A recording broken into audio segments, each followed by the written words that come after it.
1 থেকে 2 বছরের বাচ্চাদের জন্য এরকম খুব সহজে ঘরোয়াভাবে পাস্তা রান্না করে দিতে পারেন। এটা খুবই মজা হয় খেতে আর বাচ্চারা খুব মজা করে খায়। আর এই পাস্তাটা তৈরি করার জন্য আমি প্রথমে কিছু পাস্তা সিদ্ধ করে নিয়ে নিলাম। এরপরে প্যানে দিয়ে দিলাম সামান্য তেল, তারপরে দিয়ে দিলাম রসুন কুচি। এখানে আপনারা বাটারটাও ব্যবহার করতে পারেন। এরপরে রসুন কুচিগুলো একটু ভাজা হয়ে গেলে এর মধ্যে দিয়ে দিলাম কয়েক পিস চিকেনের টুকরা।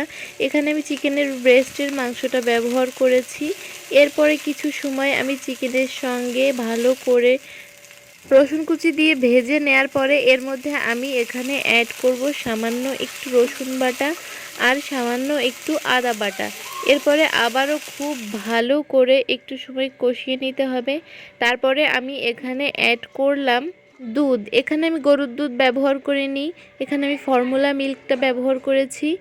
এরপরে এর মধ্যে দিয়ে দিলাম পাস্তা। এবার পাস্তা দিয়ে খুব ভালো করে রান্না করে নিতে হবে। এরপরে আমি এর মধ্যে সামান্য একটু লবণ ব্যবহার করলাম, যেহেতু আমার মেয়ের বয়স 1 বছর আর 1 বছর পরে লবণটা ব্যবহার করা যায়। এরপরে আমি এর মধ্যে অ্যাড করলাম একটু মোজারেলা চিজ। চিজ দেওয়ার পরে বেশি সময়ে রান্না করা যাবে না, বেশ খানিকটা সময় রান্না করে নিলেই হয়ে যাবে। আর সবশেষে আমি অ্যাড করলাম অল্প একটু অরিগ্যানো। আর এই তো খুব সহজে তৈরি হয়ে গেল বাচ্চাদের জন্য হোয়াইট সস পাস্তা। আর এই পাস্তাটা খেতে খুবই মজা লাগে, আপনারা আপনাদের বাচ্চাদের তৈরি করে দিতে পারেন।